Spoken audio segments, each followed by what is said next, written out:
Estamos con la doctora, que es otra preciosura, la doctora Nati Salvo. Miren lo que es esta doctora, porque es bella, porque tiene un alma tan bella y eso nos sí, defiende. Eso sí, el alma puede. Yo te quiero siempre de y abogada. bella, pues.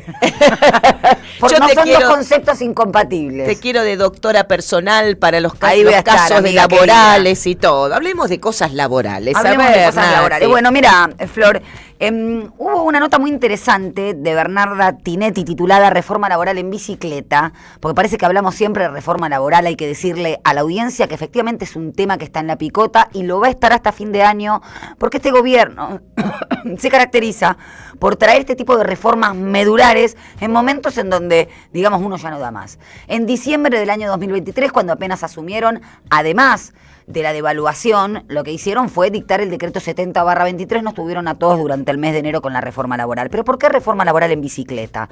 Porque cuando la derecha llega al poder, hace las reformas para beneficiar, en este caso, al capital financiero, al capital internacional, en alianza con el local, pero nunca los trabajadores y las trabajadoras. Entonces, en la pluma de Diego, que es Julián de Diego, un abogado laboralista que se conoce, que sabe, que asesora a empresarios, estaría circulando o estaría confeccionándose un proyecto para los trabajadores de plataforma. Por supuesto, ese proyecto no es para que los trabajadores de plataformas estén mejor, tengan derechos, estén bajo relación de dependencia, como sucede, por ejemplo, en España y en otros países del mundo, efectivamente citados incluso con esta derecha como la panacea a alcanzar.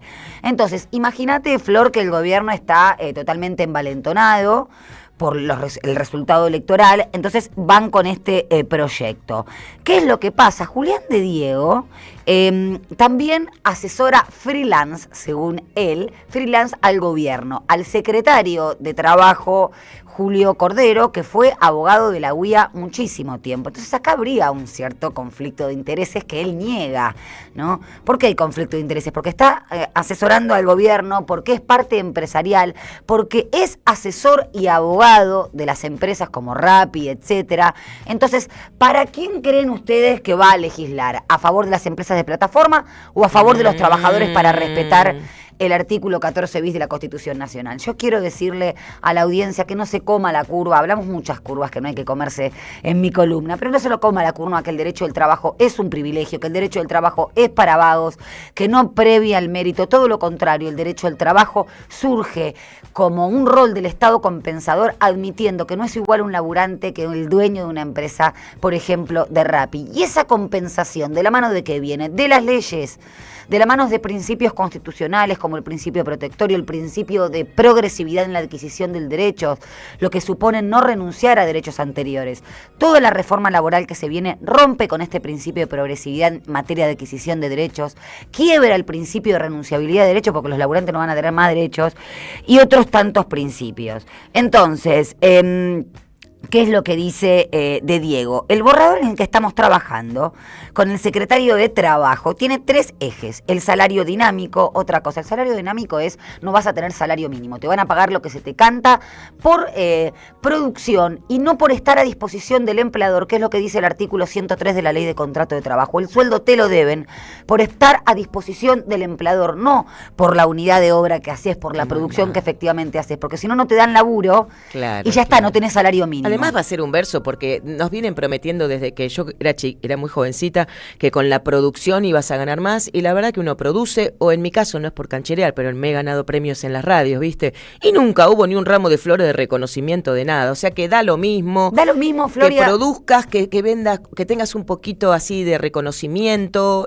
No creo en esa producción que te van a pagar. Eso es creer una teoría del derrame que dependa de la voluntad del empleador. Claro. Te premia si se le canta o no se le canta. Claro, sí. El empleador tiene la posibilidad de premiar la mayor laboriosidad, claro que sí, está en la Ley de Contrato de Trabajo, pero respetando ese mínimo y que ese premio a esa mayor laboriosidad responda a un patrón objetivo. Trabajás mejor, trabajás más, Claro. tenés una distinción, no que sea un capricho o una sanción por un reclamo laboral encubierto. Aparte vos no ¿Qué es lo tenés que acceso sucede? a las cuentas, un trabajador no tiene acceso a las cuentas de ver si realmente la empresa mejoró o no mejoró, como para que te digan, bueno, ahora, porque... Bueno, vos sabés, Flor, que esto que estás diciendo me hace acordar algo que decía Héctor Recalde, que él mencionaba que el derecho la información que tienen que proveer las empresas, por ejemplo, al momento de hacer una paritaria, de ver qué ganancias hay esa información la guardan más recelosamente que incluso la misma ganancia y rentabilidad. Prefieren ceder, decía él, un margen más de ganancia y rentabilidad que mostrar o informar cómo va el curso de su propio negocio.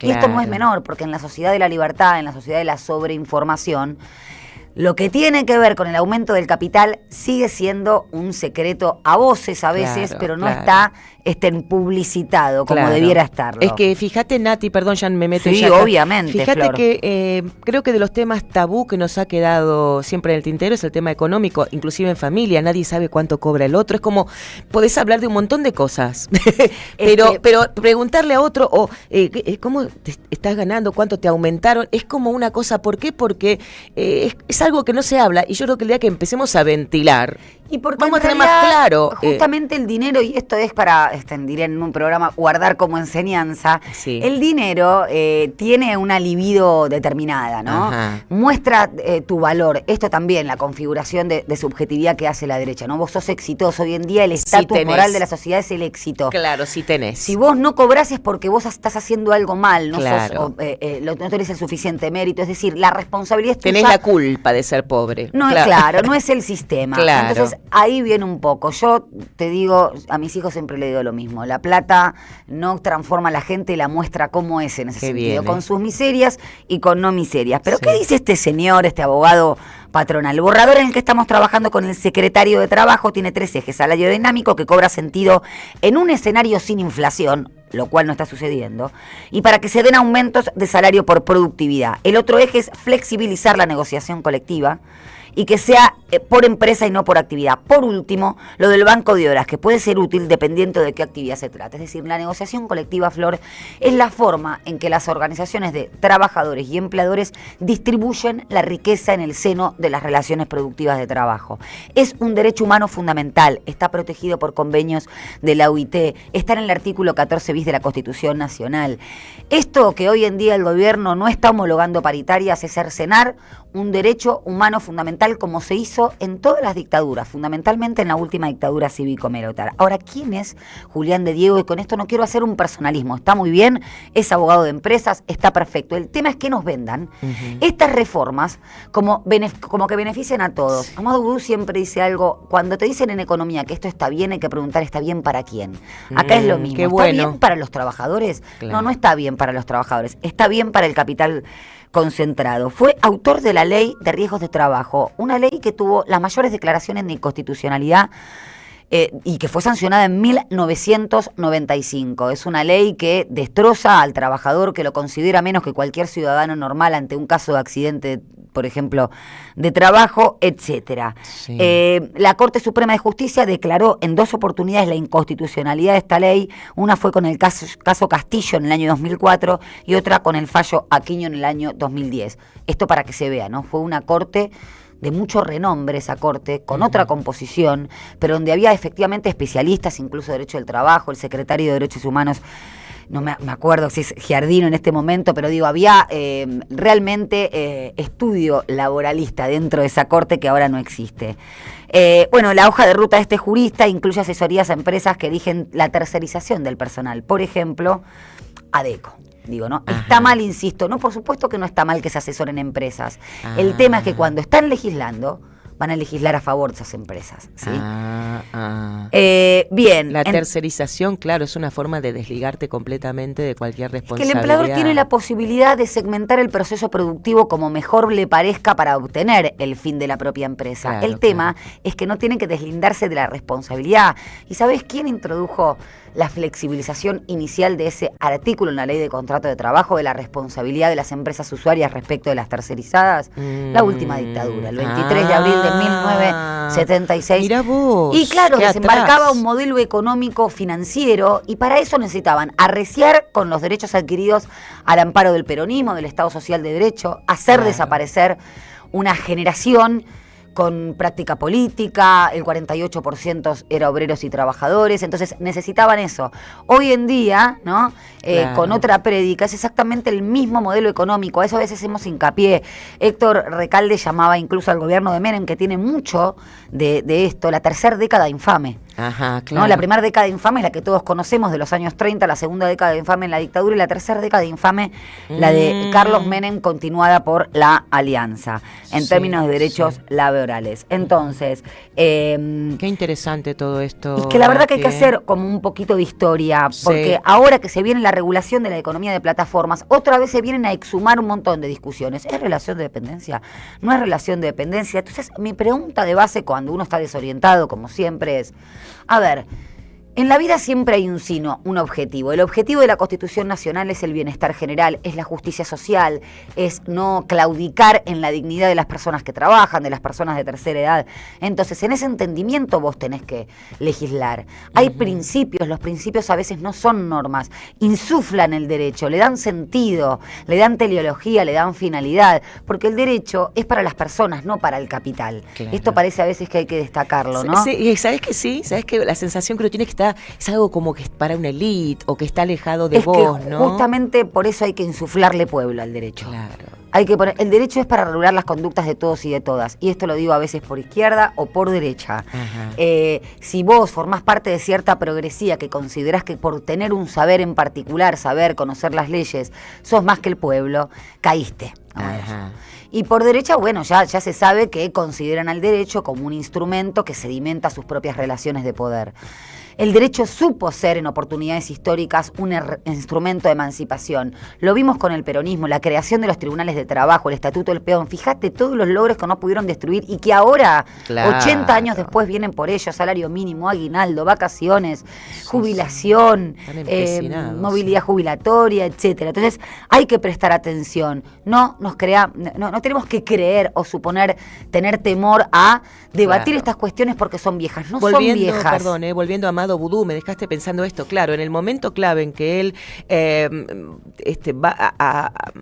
apoya o vuelve al Estado, todo el mundo de las jubilaciones y las AFJP pierden ese negocio que tenían, a partir de ese momento, fíjate vos cómo salva que las jubilaciones del Estado, que actualmente son la mayoría, no hayan quedado realmente. Mirá que la gente dice, ay, yo cobro 3.70 la mínima. Bueno, yo les digo que si hubiera progresado lo de AFJP, ya hubieran desaparecido. El reparto famoso lo hubieran tirado al... Pero es muy importante porque llevar a cabo, concretar políticas públicas y derechos constitucionales, el poder real te lo cobra con el cuerpo. Claro. Hablamos de Vido, Milagrosala, Cristina, Amado.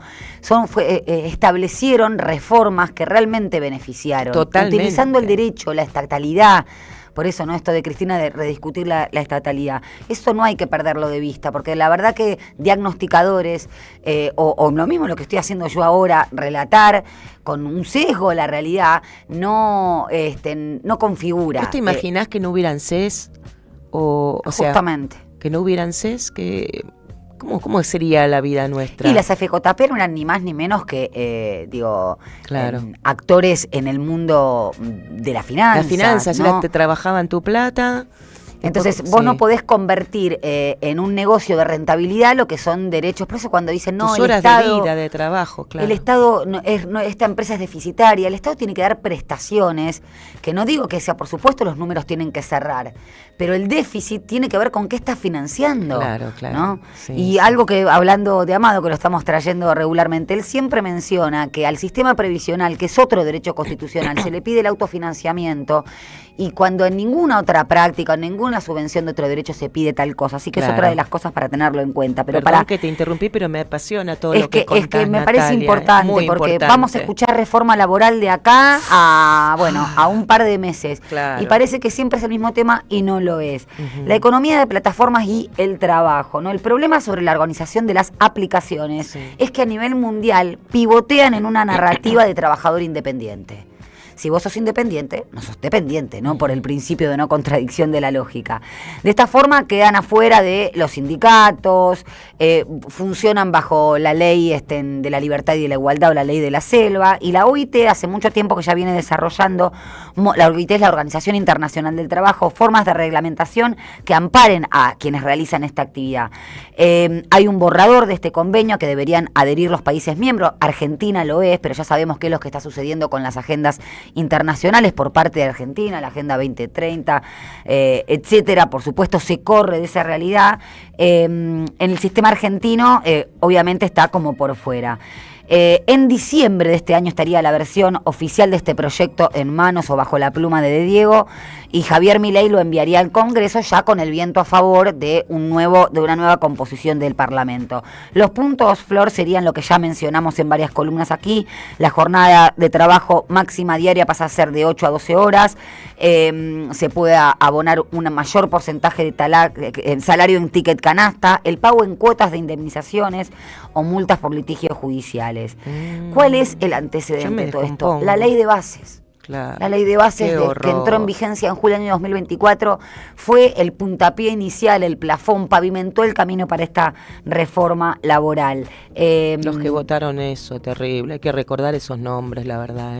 Y esto que te mencionaba, sí, ¿no? Yo lo iba a traer y me lo olvidé. Hay un libro de Héctor Recalde que se llama Una historia laboral jamás contada, y lo que dice es del 2012. ¿Qué decía el sector patronal y qué decía el sector de los laburantes de finales del siglo XIX ante cada conquista? Desde el descanso de los sábados, dominical, la ley de accidente, la ley de jornada. Se te ponen los pelos de punta hasta Menem, o hasta Cristina, porque fue escrito en el 2012. Se te ponen los pelos de punta porque es exactamente el mismo discurso con otro lenguaje. Y por eso traigo, a ver si la audiencia adivina quién puede llegar a ser. 1998. A ver. 2 párrafos voy a leer, uno de una persona, otro de otra. La Argentina primero debe mantener las cuentas públicas equilibradas, poner un límite a los gastos, aprobar la reforma tributaria y dar mensajes claros de que se mantendrán las reglas del juego macroeconómicas.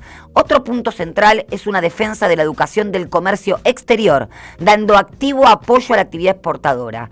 Para eso se debe desgravar el trabajo. Es la única forma de reducir el desempleo. Claro, de tener esclavos. ¿Quién puede ser? Paolo Roca, señores y señores. Y señoras, 1998. Voy con la última. La Nación, una columna intitulada La envidia igualitaria, año 2001, previo al estallido social. Pretender eliminar las desigualdades es ir en contra al orden natural de las cosas. Mira. Y desalentaría a los más aptos para realizar la labor creadora del progreso a los que están llamados. Mira. Es comprensible, pero no justificable, que por las características de la naturaleza humana, los menos dotados se consideren, pasó Lombroso y dijo que era un montón, injustamente tratados e intenten sustituir a los mejores dotados. Esto es lo que con toda razón se ha llamado la envidia igualitaria. Carlos Blaquier en La Nación en el año pero 2001. Qué horrible, medieval, espantoso. Entonces, esta prédica naturalista, lombrosiana, darwinista social, de desconocer los derechos laborales, hace mucho tiempo que está. Están desesperados. Así como cuando se cayó el muro de Berlín, empezó el pensamiento único, lo que tenemos que hacer desde este lado del río de Gravos, del campo nacional y popular, es volver a restablecer esas discusiones con las experiencias históricas que tuvo el peronismo, que no solo que tan mal no le fue, sino que es la causa por la cual nos persiguen. Qué bien, Natalia Salvo firma, Ay, Natalia, qué genia nuestra doctora. Me dejás pensando, es toda una cuestión de clase, me parece, además de guita. Más que todo de clase, Flor. Les da rabia que el morocho, ¿no? El del conurbano. Una vez me dijo un amigo que se puso en Puerto Madero un restaurante, que en paz descanse, mi amigo Alejandro Oliveto. Me decía, Flor, ¿sabés que acá en Puerto Madero están recalientes porque viene gente morocha a los restaurantes? Mi abuelo me lo contaba del restaurante Lopret, que está por Loprete, sí, acá en el centro, sí. Que me dice, mirá, o sea, los restaurantes llenos, pero claro, y se 73, levantaban 74. Cuando entraban los que ellos llamaban los cabecitas negras. Mira. Hoy se le dice marrones, a veces lo hablo con mis hijos, no, porque les dicen marrón. Entonces el sesgo anticlase es el mismo. ¿Por qué vamos a desaparecer nuestra identidad cuando la están intentando dar el puntapié inicial? Yo creo que es todo lo contrario. Después popularmente se irá encontrando el camino con conducción. Ay, gracias, Natalia Salvo. Vamos. Somos Radio AM 530.